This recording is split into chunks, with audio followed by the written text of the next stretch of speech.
दोस्तों जय माता दी। हर नक्षत्र को 4 चरणों में विभाजित किया गया है। हर चरण की राशि और ग्रह अलग अलग हो सकते हैं और इन चरण के आधार पर ही आपका नामाक्षर दिया जाता है। तो यदि हमें ये पता हो कि हमने किसी नक्षत्र के किस चरण में जन्म लिया है तो चरण माइक्रोस्कोपिक लेवल पर आपके ज़िंदगी की दिशा और दशा निर्धारित करता है और उसकी बातें सुने तो हम सही दिशा में जाके सफलता प्राप्त कर सकते हैं। तो नक्षत्र के चारों चरणों के बारे में हम विस्तृत रूप से बात करेंगे। आज हम बात करने वाले हैं उत्तराषाढ़ा नक्षत्र के चारों चरणों की। इसके देवता हैं विश्वदेव और इसका बीज मंत्र है ओम विश्वेभ्यो देवेभ्यो नमः। ये मंत्र आपको जपना चाहिए और इसके स्वामी ग्रह हैं सूर्य। तो सूर्य भगवान को भी आप जल चढ़ाएं तो बहुत अच्छा है। चलिए उत्तराषाढ़ा नक्षत्र की बेसिक टेंडेंसी की बात करें। हमने पूर्वाषाढ़ा नक्षत्र पढ़ा, वो प्रारंभिक विजय का नक्षत्र है। उत्तराषाढ़ा नक्षत्र अंतिम और स्थायी विजय है। ये नक्षत्र केवल जीतना नहीं चाहता, ऐसी जीत चाहता है जिससे कोई छीन ना सके। इसका पाया होता है ताम्र, जड़ी होती है कपास मूल और ऊर्ध्वमुख का नक्षत्र है। जमीन के ऊपर के कार्य आपके लिए बहुत शुभ हैं। अटूट आत्मबल, नैतिकता और सिद्धांत, दीर्घकालिक प्रतिष्ठा, जिम्मेदारी उठाने की क्षमता, स्थायी और नाम और सम्मान इस नक्षत्र की मूल ऊर्जा है। ये नक्षत्र कहता है धीरे चलो पर अमर बनो, जल्दबाज नहीं होते। ये इस नक्षत्र का जो मूल रहस्य है वो ये है कि कर्म के बल पर प्रतिष्ठा प्राप्त की जाए, धैर्य से ऊंचाई प्राप्त की जाए, सिद्धांतों से समझौता तो हम कभी नहीं करेंगे। समय के साथ इनकी शक्ति बढ़ती जाती है, अचानक चमक नहीं देता।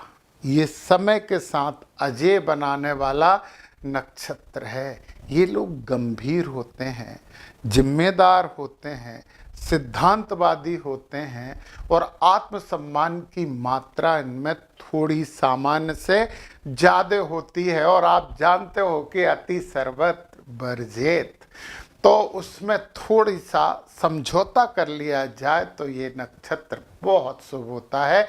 चलिए अब माइक्रोस्कोपिक लेवल की बात करते हैं नक्षत्र के चारों चरण। सबसे पहला चरण है आपका प्रथम चरण।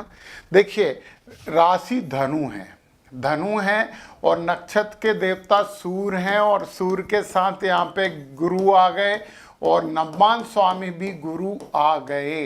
ये पहला चरण सबसे बेहतर चरण है।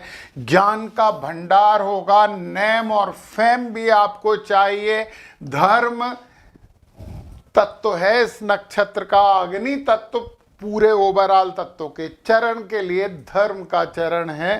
तो और अग्नि है मतलब आप में एग्रेशन होगा, जल्दी काम करोगे, बहुत अच्छे लीडर आप बन सकते हो। ज्ञान आप में बहुत अच्छा होने वाला है और कभी कभी थोड़े से आत्माभिमानी हो जाते हो, तो ईगो वाली बात को थोड़ा सा कम करना। हालांकि 2-2 बार गुरु आ रहे हैं, धर्म तत्व है, नैतिकता धार्मिकता से सफलता प्राप्त करते हो।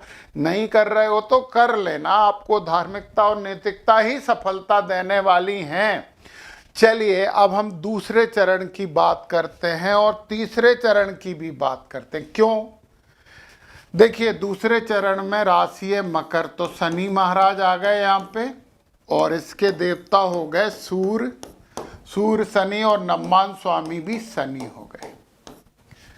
और अर्थ त्रिकोण, अर्थ की बात हो गई, मतलब संपत्ति, पैसा, कैरियर के लिए काम करते हैं, कड़ी मेहनत करते हैं शनि के कारण।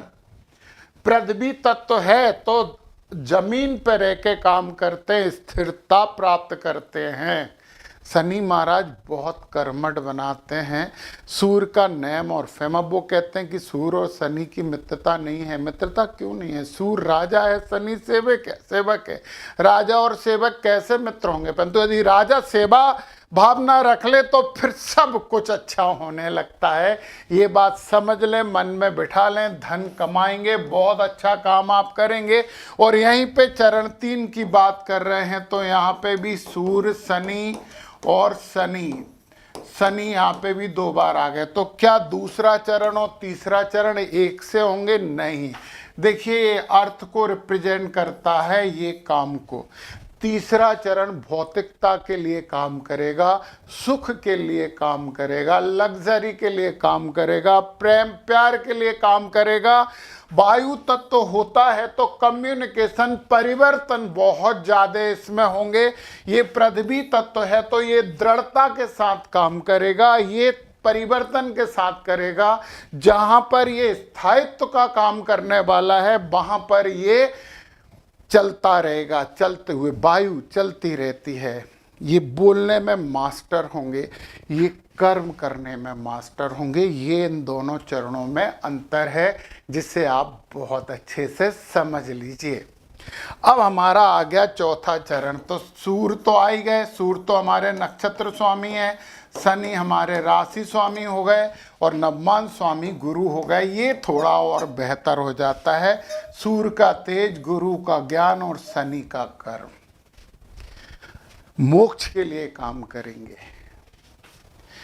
कई बार ये अकेलापन पसंद करने लगेंगे। ये संवेदनशील ज्यादा होंगे, सेंसिटिव ज्यादा होंगे, इमोशनल ज्यादा होंगे, जल्दी हर्ट हो जाएंगे। मूड स्विंग भी इनका होता है, जबकि उत्तराषाढ़ा मूड स्विंग के लिए नहीं जाना जाता, परंतु ये चौथा चरण थोड़ा सा मूड स्विंग के लिए भी जाना जाता है। परंतु ज्ञानी होते हैं, इनकी बात सुननी चाहिए। ये दिल से बोलते हैं, मन से बोलते हैं, क्योंकि मन का कारक जल तत्व होता है। तो मोक्ष और धर्म के लिए ये काम करते हैं। तो ये हैं चारों चरण। नक्षत्र के बारे में यदि हम पूरी तरीके से समझ जाएं तो हमारी जिंदगी की बहुत सी समस्याएं हम खुद कम कर सकते हैं। यदि आपको नक्षत्र बहुत अच्छे से समझना है तो डिस्क्रिप्शन में मेरे ऐप के लिंक है, डाउनलोड करिए ऐप को। और फाइनेंस एस्ट्रोलॉजी नाम का एक कोर्स है जिसमें नक्षत्रों के बारे में पूरा डिटेल बताया गया है। कृष्णमूर्ति का भी है, न्यूमरोलॉजी का भी है। आप जो चाहें वो प्राप्त करके अपनी जिंदगी में सफलता की मात्रा बढ़ा सकते हैं और अपने आसपास के लोगों का अच्छा करिए, अंतिम और स्थायी विजय प्राप्त करिए, जीतिए। वो जीत आपसे कोई नहीं छीन पाएगा। जय माता दी।